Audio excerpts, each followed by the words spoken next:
सबको जय मसीह की। फिर से एक बार आज के इस दिन में परमेश्वर के सम्मुख हम एक साथ आए हैं और एक और हफ्ता परमेश्वर ने हमें दिया है और परमेश्वर हमारे साथ रहा और आगे भी हमारे साथ रहेगा। और आइए हम वचन में जाने से पहले हम प्रार्थना करें। पिता परमेश्वर, धन्यवाद देते हैं सुंदर दिन के लिए, धन्यवाद देते हैं आज की शाम के लिए जब हम एक साथ परिवार मिलकर प्रभु तेरे वचन को सुनने के लिए बैठे हैं। तो हमसे बातचीत कर, मैं अपने आप को भी तेरे हाथ में सौंपता हूं प्रभु। तू मुझे इस्तेमाल कर, जो वचन तू मेरे द्वारा प्रभु इन तक पहुंचाना चाहता है तू मेरे द्वारा उसको पहुंचा, तू मुझे इस्तेमाल कर। मैं अपने आप को नम्र और दीन करता हूं। धन्यवाद, सारा आदर महिमा अधिकार तुझे देते हैं। यीशु के नाम से प्रार्थना को मांगते हैं, आमीन आमीन आमीन। प्रभु का धन्यवाद देते हैं। जैसे कुछ हफ्तों से जो है मैं विश्वास के विषय में आपके साथ बात कर रहा हूं। इस महामारी के समय में हम कैसे विश्वास के द्वारा जय प्राप्त कर सकते हैं, कैसे हम आगे बढ़ सकते हैं, कैसे हम इस परिस्थिति से बाहर निकल सकते हैं। जैसा परमेश्वर चाहता है वैसे कैसे हम जी सकते हैं। और आज के दिन भी मैं विश्वास पर ही बोलूंगा और बहुत ही सरल वचन है। बहुत सी बार हमने इस वचन को पढ़ा है, सुना है, पर मैं चाहता हूं कि हम और मजबूत हो जाए, क्योंकि परमेश्वर के वचन में ऐसा लिखा है कि विश्वास परमेश्वर के वचन को सुनने से आता है। और हम चाहेंगे कि हमारा जीवन जो है विश्वास से भर जाए, क्योंकि हम जो है रूप को देखकर नहीं चलते हैं परंतु हम विश्वास से चलते हैं, क्योंकि हमारे अंदर प्रभु यीशु मसीह है। जो कुछ हम करते हैं परमेश्वर हमारी अगुवाई करता है और उसके द्वारा हम जब उसके काम को करते हैं तो उसकी महिमा होती है। आमीन। आइए हम निकालेंगे मत्ती उसका 6 उसके 25वें वचनों से मैं कुछ वचनों को पढ़ूंगा, जिसमें प्रभु यीशु मसीह जो है जब इस संसार में थे तो उन्होंने उन लोगों से कहा, हमसे कहा। आज भी ये वचन जो है हमारे लिए है। देखिए इसमें लिखा हुआ है, इसलिए मैं तुमसे कहता हूं कि अपने प्राण के लिए या चिंता ना करना कि हम क्या खाएंगे और क्या पिएंगे, और अपने शरीर के लिए कि क्या पहनेंगे। देखिए हम जब इस संसार में रहते हैं, खासकर इस महामारी के समय में, और जब बहुत सी परेशानियां हैं, तो हम ये सोचते हैं कि हम क्या खाएंगे, क्या पिएंगे और क्या पहनेंगे। यही चिंता रहती है। इसी में सब बातें आ जाती हैं कि मैं अपने बच्चों को कैसे खिलाऊंगा, मैं अपने बच्चों को कैसे पढ़ाऊंगा, मैं अपने बच्चों को क्या पहनने के लिए दूंगा। यही सारी बातें जो हैं हमारे दिमाग में आती रहती है। और वचन में इस प्रकार लिखा हुआ है कि चिंता ना करना। वचन में देखिए, जब मैंने पढ़ा उसमें लिखा हुआ ये सब जो है चिंता की बातें हैं। चिंता क्यों आती हैं, उसी को मैं आगे आपको समझाऊंगा। प्रभु यीशु मसीह उसमें बताते हैं अगले वचन में, आकाश के पक्षियों को देखो, वे ना तो बोते हैं, ना काटते, ना खत्तों में बटोरते हैं, और फिर भी तुम्हारा स्वर्गीय पिता उनको खिलाता है। क्या तुम उनसे अधिक मूल्य नहीं रखते? बहुत ही सरल तरीके से प्रभु यीशु मसीह ने बताया। वो हमारे लिए इन वचनों को हमें बता रहा है। वो हमें सिखा रहा है कि हमें चिंता नहीं करनी चाहिए। यदि हम बाइबल में निर्गमन की किताब में देखें, जब इजरायली लोग मिस्र देश से बाहर निकले थे, मूसा उन सबको लेके आया था और परमेश्वर ने उनको वायदा दिया था कि मैं आपको एक वायदे के देश में ले जाऊंगा, कानान देश में लेके जाएगा। और उस वक्त जो रास्ता था करीब 10 से 12 दिन का रास्ता था, परंतु परमेश्वर उनको ऐसे ले गया कि वो करीब 40 साल उनको लग गए। ऐसा क्यों हुआ? कभी आपने सोच के देखा है? ये परमेश्वर की एक योजना है, क्योंकि परमेश्वर उनको कुछ सिखाना चाहता था। परमेश्वर उनको सिखाना चाहता था कि चिंता मत करो। वो देखिए, जब वो लेके भी गया तो वो ऐसे मरुभूमि में लेके गया, ऐसे जगह से लेके गया जहां पे उनको खाने को भी कुछ नहीं मिलेगा, पीने के लिए भी कुछ नहीं मिलेगा और पहनने के लिए भी कुछ नहीं मिलेगा। हम हर साल हुए, कुछ लोग हर साल, कुछ लोग हर महीने जाके कुछ वस्त्र पहनते, खरीद के लेके आते हैं। सबका अलग अलग तरीका है, अलग अलग समय है। वो कहते हैं चलिए आने वाले अब क्रिसमस आने वाला है, नया साल आने वाला है, चलो नए कपड़े लेंगे, उसके बाद ईस्टर आएगा, नए कपड़े लेंगे। और मान लीजिए कि आने वाले क्रिसमस के समय अगर दुकानें नहीं खुली तो हम चिंता हो जाती है, अरे यार दुकानें बंद हैं, क्या लेंगे अब, क्योंकि अभी जो लॉकडाउन हुआ था ईस्टर के समय में हुआ था और बहुत से लोग परेशान हो गए थे कि ईस्टर की सभाएं नहीं हो पा रही। पता नहीं ईस्टर के समय आपने पहले आपने कपड़े लिए नहीं लिए भी हों तो आप पहन नहीं पाए, क्योंकि हम घर से बाहर निकल ही नहीं पाए। बहुत सी ऐसी परेशानी, बहुत सी ये सब चिंताएं आ जाती हैं, अरे कपड़े ले लिए तो पहन नहीं पा रहे हैं, और ये सब चिंताएं हैं।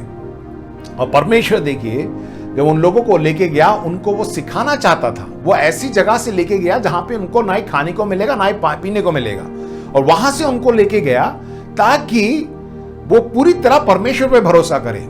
आज भी परमेश्वर हमसे, जैसे नए नियम में जैसे मैंने 32 में इन वचनों को पढ़ा, उसी प्रकार आज भी हमें सिखाना चाहता है। हो सकता है कि ये महामारी की वजह से लॉकडाउन हो गया, अभी लॉकडाउन खुल गया तो भी जो है पूरी तरह से नहीं खुला है, बहुत से दफ्तर अभी भी बंद हैं, मतलब 50% जो कर्मचारी हैं उन्हीं के साथ काम चलाया जा रहा है, बहुत से लोगों की नौकरी चली गई है। मैं बताना चाहता हूं प्रिय भाइयों बहनों, परमेश्वर हमको सिखा रहा है। वो चाहता है कि हम अपने ऊपर, अपनी सामर्थ पर, अपनी बुद्धि पर भरोसा ना करें, परंतु परमेश्वर पर भरोसा करें, विश्वास से हम चलें।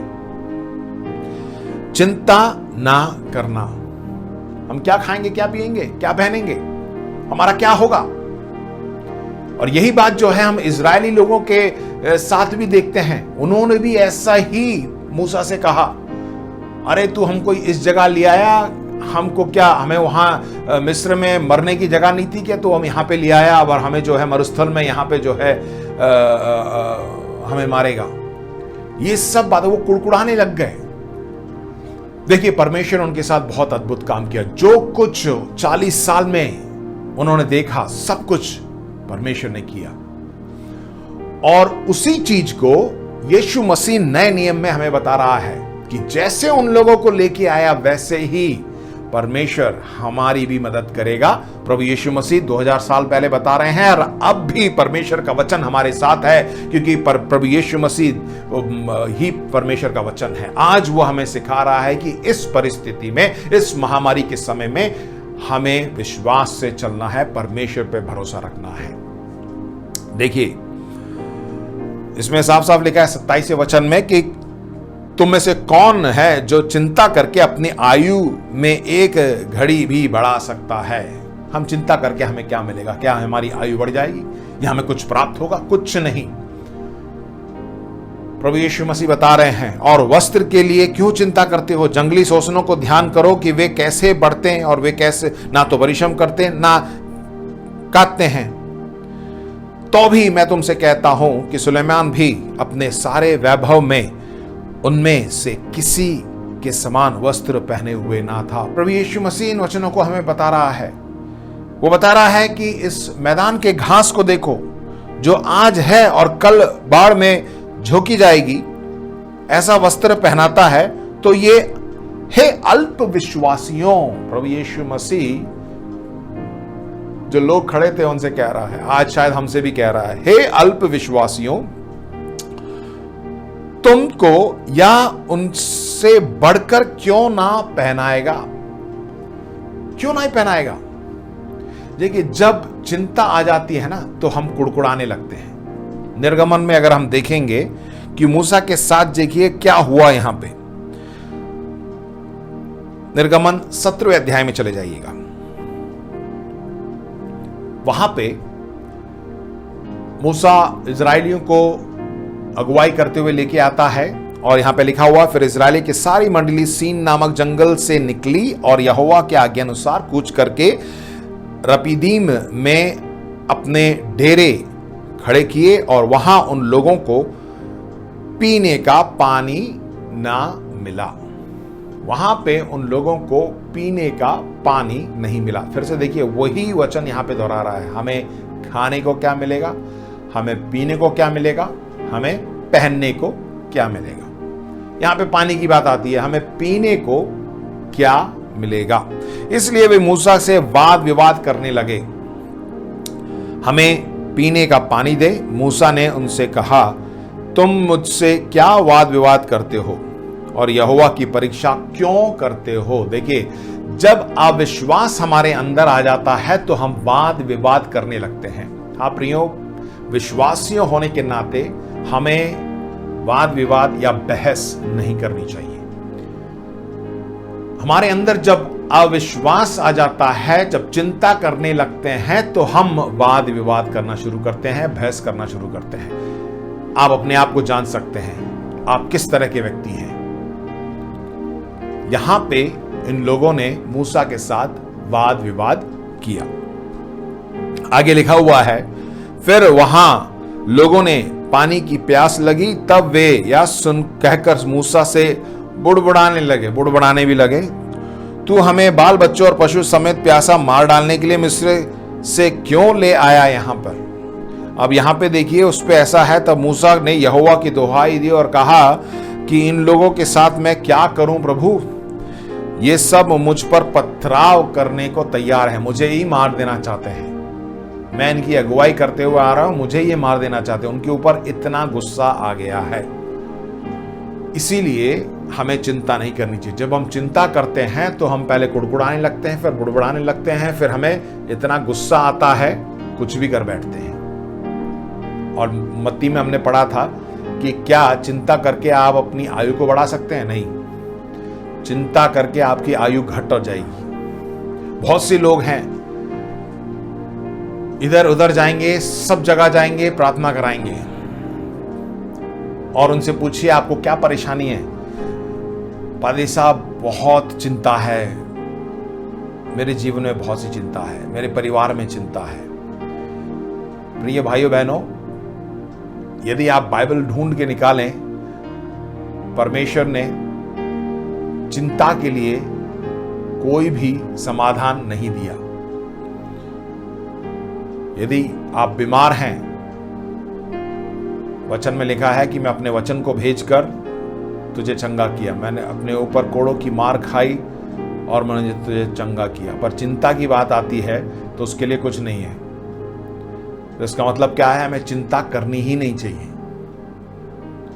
यदि आप सबसे जाके मुझे चिंता है चिंता है चिंता है अगर आप बोलते रहेंगे तो आप मेरे पास भी आएंगे तो मैं क्या प्रार्थना करूंगा, क्योंकि चिंता के बारे में तो कुछ भी नहीं है। बाइबल तो ये साफ साफ ये बताती है, मत्ती में मैंने आपसे पढ़ा, आपके लिए पढ़ा मैंने, कि चिंता मत करो। प्रभु यीशु मसीह बोलता है चिंता मत करो, बस यही इसका जवाब है, चिंता मत करो।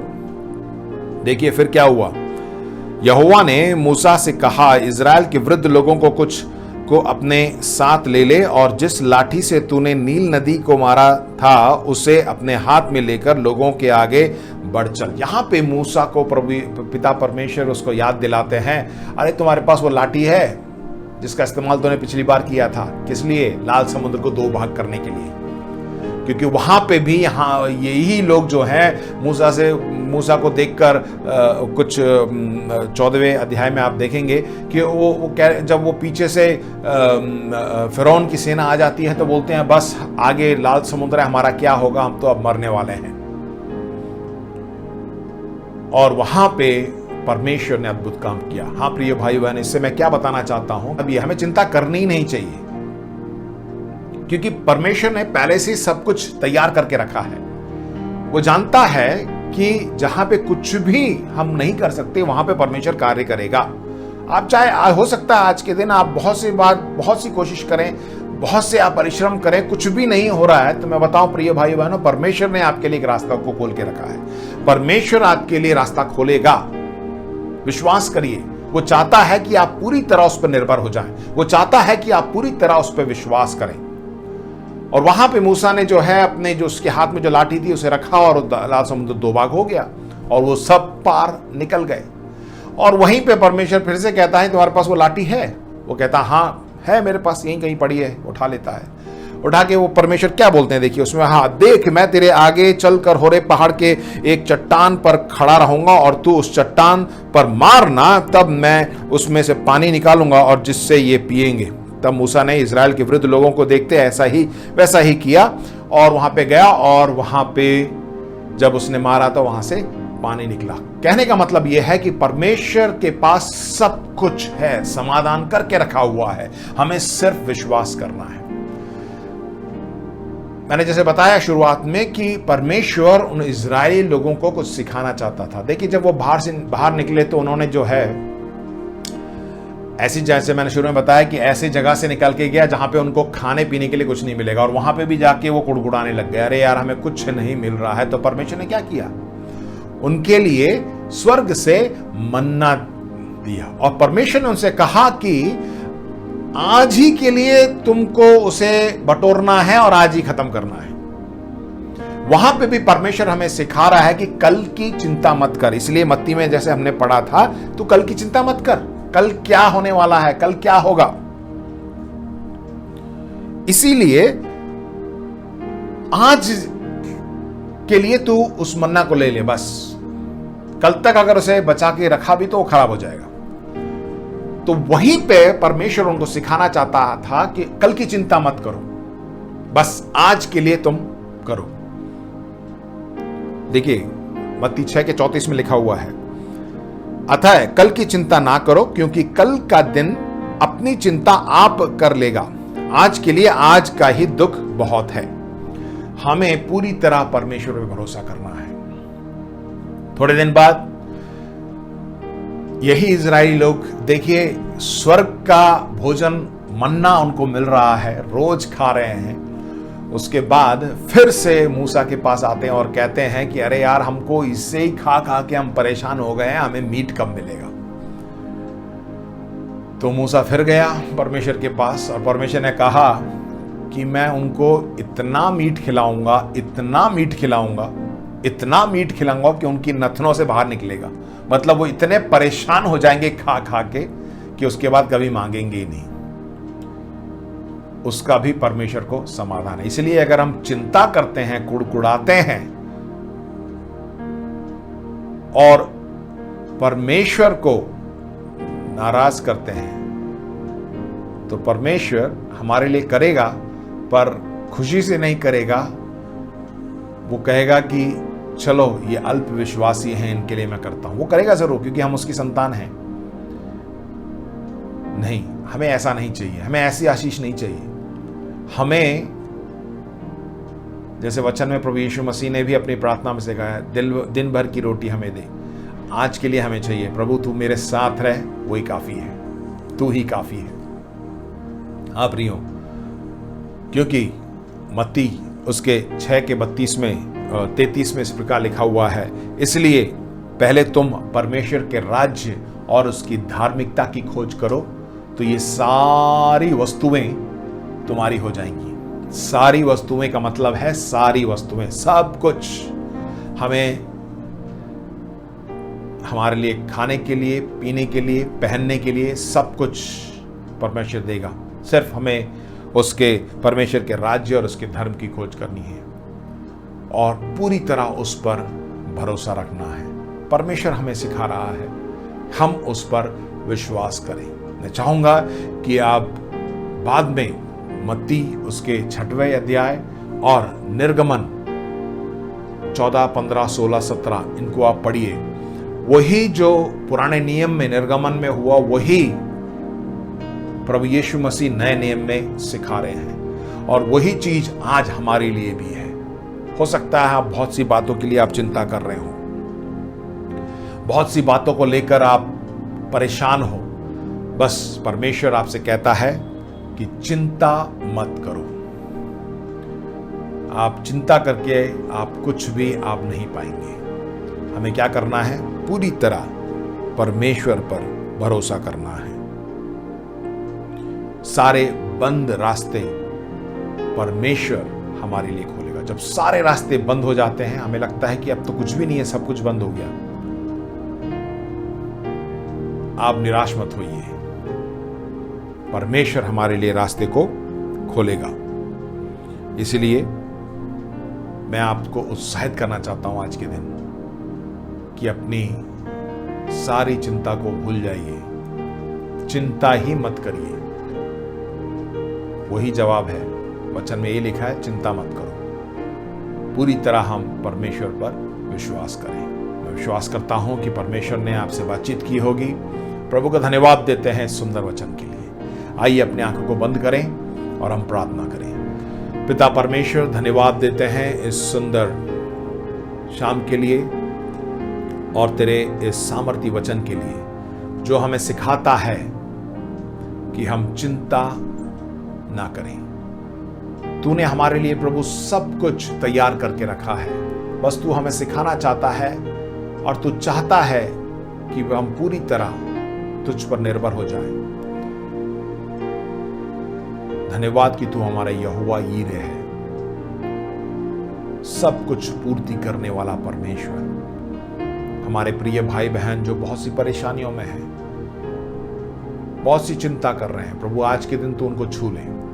आज से वो चिंता ना करने पाए, क्योंकि तू हमारा मुहैया करने वाला है। तू हमारे सारी जरूरतों को पूरा करने वाला खुदा यहोवा यीरे है। हाँ पिता, धन्यवाद देते हैं, तू हमारी अगुवाई कर। धन्यवाद देते हैं इजरायली लोगों के जीवन से प्रभु हमें बहुत कुछ सीखने को मिलता है। हम प्रभु उनके समान चिंता करके कुड़कुड़ा के गुस्सा नहीं होना चाहते हैं। हम अपने आप को नम्र करते हैं। तू हमारी अगुवाई कर। उस पूरे हफ्ते भर अपने आप को तेरे हाथ में सौंपते हैं प्रभु। तू हमारे लिए नए रास्तों को खोलेगा, इसलिए हम तेरा धन्यवाद देते हैं।